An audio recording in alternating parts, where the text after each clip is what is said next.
आज की वीडियो में मैं आपको बताने जा रहा हूँ कैसे आप ट्रेलिंग 12 मंथ्स पीआई पे बना सकते हैं। जी हाँ, यानी एक स्लाइसर से, यानी आप दिसंबर सेलेक्ट करें तो आपके पास जनवरी से डेटा आ जाए, जून सेलेक्ट करें तो जुलाई से डेटा आ जाए लास्ट। तो ये ट्रेलिंग 12 मंथ्स आप पीआई पे कैसे बना सकते हैं सिर्फ एक स्लाइसर की मदद से। तो वीडियो को लास्ट तक देखिएगा, स्किप कुछ मत कीजिएगा, क्योंकि अगर आपने कुछ भी स्किप किया तो आपको समझ नहीं आएगा कि ट्रेलिंग 12 मंथ्स आपने कैसे बनाना है। तो चलते हैं वीडियो की तरफ।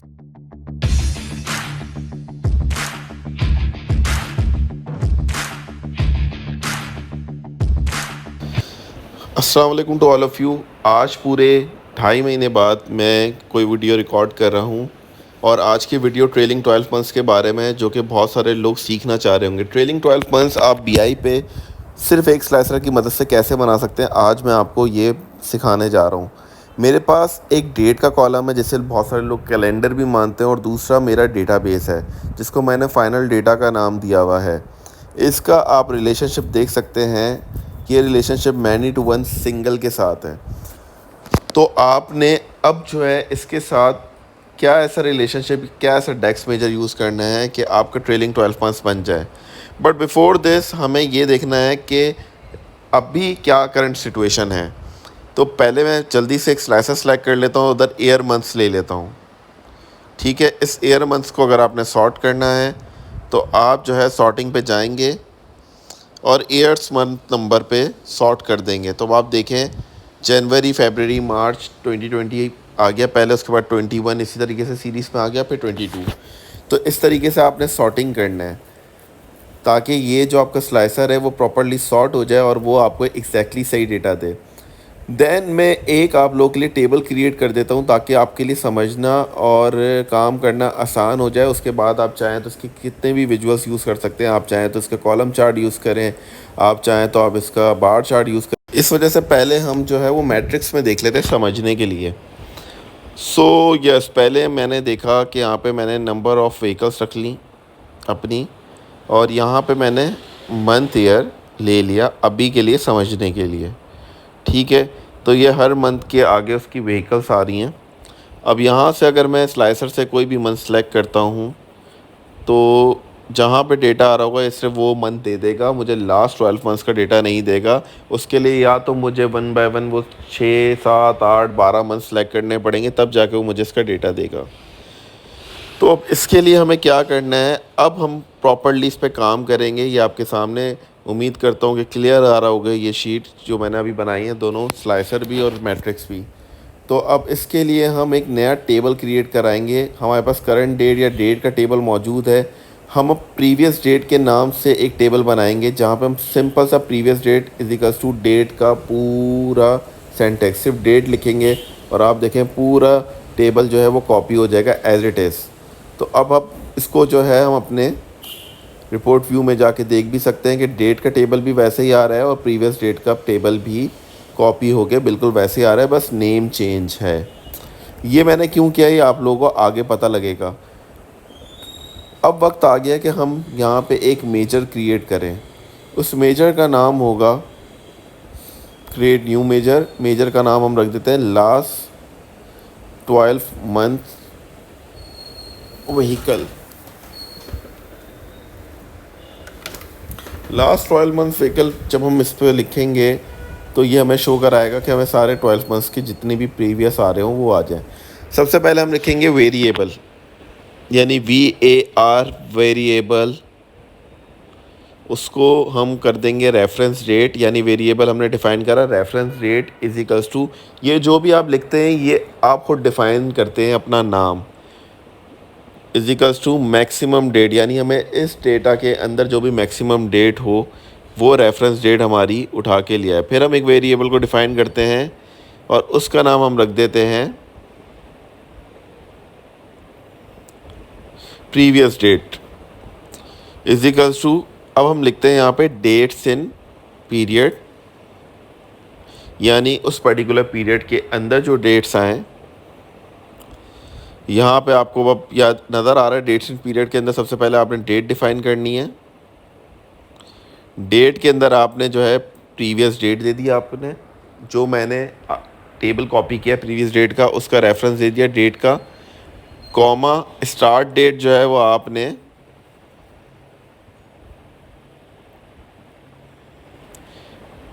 स्टार्ट डेट दे दी, उसके बाद आपने रेफरेंस डेट को ही आपने स्टार्ट डेट का नाम दे दिया, क्योंकि आपने देखे वेरिएबल ऊपर डिफाइन कर दिया था। कॉमा आपने बता दिया उसको इंटरवल्स -12 नंबर ऑफ मंथ्स, और फिर मंथ्स दे दिया। मंथ्स पे काम करना है, ईयर पे काम नहीं कर रहा है, इसलिए हमने -12 लिख के मंथ्स डिफाइन कर दिया। Bracket close. अब आपने वेरिएबल को बताना है रिज़ल्ट। रिज़ल्ट क्या आना चाहिए? रिज़ल्ट आना चाहिए VAR result is equals to calculate. Calculate के बाद आपने फ़िल्टर, एक्सप्रेशन के बाद फ़िल्टर देना है। तो पहला एक्सप्रेशन जो होगा वो टोटल नंबर्स ऑफ व्हीकल्स होगा। ये मेजर होगा जो आपने क्रिएट कराया होगा। ये कॉलम नहीं उठाता है, ये मेजर उठाता है। कॉमा, उसके बाद आपने फ़िल्टर करना है। फ़िल्टर के अंदर आपने उसको वैल्यूज़ देनी है। फ़र्स्ट वैल्यू जो आपने देनी है वो रिमूव फ़िल्टर का है, कि फ़िल्टर को रिमूव कर दे डेट वाले टेबल से। ठीक है, डेट के जो भी टेबल है उसको रिमूव कर दे फ़िल्टर से, क्योंकि आपने जो करंट प्रीवियस डेट है उसका इधर आपने जो है वो रिलेशनशिप क्रिएट करवाना है। उसके बाद आपने की फ़िल्टर्स प्रीवियस डेट, लेकिन यहाँ पे प्रीवियस डेट जो आपने ऊपर डिफ़ाइन करी है ना वेरिएबल में वो आएगी, प्रीवियस डेट टेबल नहीं आएगा। बार बार इस बात को मैं आपको बता दूं, प्रीवियस डेट टेबल नहीं आएगा, या वो प्रीवियस डेट आएगी जो आपने ऊपर डिफ़ाइन करा है वेरिएबल। उसके बाद आपने यूज़ रिलेशनशिप में आपने जाना है, और उधर डेट का रिलेशनशिप को आपने प्रीवियस डेट वाले टेबल से जो है वो लिंक कर देना है। ब्रैकेट क्लोज, फिर नीचे आके ब्रैकेट क्लोज, और रिटर्न में आपको रिज़ल्ट आ जाए। अभी आप देखिएगा आपको रिज़ल्ट में एरर नज़र आएगा। वो एरर क्यों है वो मैं आपको बताता हूँ। अगर मैं आपको पहले बताता तो आपको शायद समझ नहीं आता इस तरह। आपको याद होगा मैंने वीडियो के शुरू में अपने जो करंट डेट है उसका और जो हमारा फाइनल डेट है उसका रिलेशनशिप दिखाया था। तो इसका भी हमें रिलेशनशिप क्रिएट कराना है, डेट का रिलेशनशिप प्रीवियस डेट से। लेकिन कौन सा 1 to 1 रिलेशनशिप नहीं करवाना, हमें रिलेशनशिप क्रिएट कराना है मैनी टू वन का सिंगल रिलेशनशिप। ठीक है, और रिलेशनशिप एक्टिव नहीं होना चाहिए, वरना हमारा यूज़ रिलेशनशिप वाला ही टेक्निक जो है वो अप्लाई नहीं होगी। मैनी टू वन इसलिए करवाया जाता है ताकि मेन टेबल से हम उस टेबल के अंदर मल्टीपल डेट्स हो सकती हैं जो उसके साथ लिंक हों। ठीक है, तो अब आप ये देखें कि हमारे पास जो है वो एरर जो है रिमूव हो चुका है, लेकिन अभी भी हमारे पास जो है वो सिंगल मंथ ही आ रहा है। उसका रीज़न क्या है? उसका रीज़न ये है कि जो इस मैट्रिक्स के अंदर जो मंथ ईयर है वो हमारी करंट डेट का है, और अब हमें उसको जो है वो रिमूव करना है, और उसके अंदर हमें लेकर आना है हमारे प्रीवियस डेट वाला मंथ और ईयर। ठीक है, इसी तरीके से टोटल नंबर ऑफ़ व्हीकल्स को हमने रिमूव करना है, और हमारी जो हमने मेजर क्रिएट करवाया है लास्ट 12 मंथ्स व्हीकल्स वो क्रिएट करना है। तो इसने ऑटोमेटिकली मैक्सिमम डेट से लास्ट 12 मंथ्स बना दिए। लेकिन अगर मैं किसी और मंथ को सिलेक्ट करता हूँ, लेट्स से मैं अगर जून 2022 सिलेक्ट करता हूँ तो इसने देखें जुलाई से मुझे जून तक का डेटा दे दिया। इस तरीके से मार्च सेलेक्ट करता हूँ तो उसने मुझे अप्रैल से जो है मार्च तक का डेटा दे दिया। लेकिन ये तो एक कहानी है, अब कहानी में थोड़ा सा ट्विस्ट है, और ट्विस्ट वो इस तरह है कि आप मुझे ये बताएं कि अगर आपने एक मेजर क्रिएट कर दिया तो क्या आप और मेजर्स भी क्रिएट करेंगे? फॉर एग्जांपल अगर आपके पास इसके अंदर सेल्स मौजूद है तो आप सेल्स के लिए भी क्या ये दोबारा मेजर क्रिएट करेंगे? इसी तरीके से अगर आपके पास एवरेज बनी हुई है तो आप एवरेज के लिए दोबारा क्रिएट करेंगे। लेस टाइम कंज्यूमिंग के लिए मैंने टेबुलर एडिटर को एक्सटर्नल टूल्स के अंदर इंस्टॉल किया हुआ है। ये बिल्कुल फ्री है, आप जाएंगे गूगल पे तो आपको मिल जाएगा। टेबल्स जहाँ आ रहे हैं वहाँ राइट क्लिक करके आपने कैलकुलेटेड ग्रुप का एक नया टेबल बना लेना है। उस टेबल का नाम आपने रख लेना है लास्ट 12 मंथ सेल्स, जो आपने अपने मेजर का नाम रखा है। उसके बाद इसी को आपने ओपन करना है और राइट क्लिक करके न्यू कैलकुलेटेड आइटम्स करने, तो क्योंकि ये आपने एक कैलकुलेटेड ग्रुप आपने क्रिएट कर दिया है। यहाँ पे आप सारी कैलकुलेशंस को लिख सकते हैं ताकि वो अप्लाई हो जाए आपके पूरे मॉडल पे। तो अब हमने जब ये लिख दिया है लास्ट 12 मंथ सेल्स, अब हम जाके अपने मेन टेबल से वो पूरा फार्मूला कॉपी कर लेंगे जो हमने लास्ट 12 मंथ सेल्स के लिए लिखा है और यहाँ लाके पेस्ट कर देंगे। अब यहाँ मैं थोड़ी सी चेंजेस करना चाह रहा हूँ और ऑटोमाइज़ करना चाह रहा हूँ। जैसे मैं वेरिएबल डिफ़ाइन कर देता हूँ, number of months is equals to 12, और जहाँ 12 लिखा हुआ है वहाँ पे मैं नंबर ऑफ़ मंथ्स कर देता हूँ, ताकि हम जब भी चेंज करें ऑटोमेटिक उठा लें, हमें इतनी ज़्यादा चेंजेस ना करनी पड़े। सेम गोज़ फॉर जहाँ पे ये सबसे ज़्यादा लेस टाइम कंज्यूमिंग काम करने जा रहा हूँ। जहाँ पे आपने नंबर ऑफ़ व्हीकल्स लिखा हुआ था, मेजर लिखा हुआ था, वहाँ पे आपने selected major bracket open close कर देना है। That's it. Control S press करें, सेव करें और इसको बंद कर दें।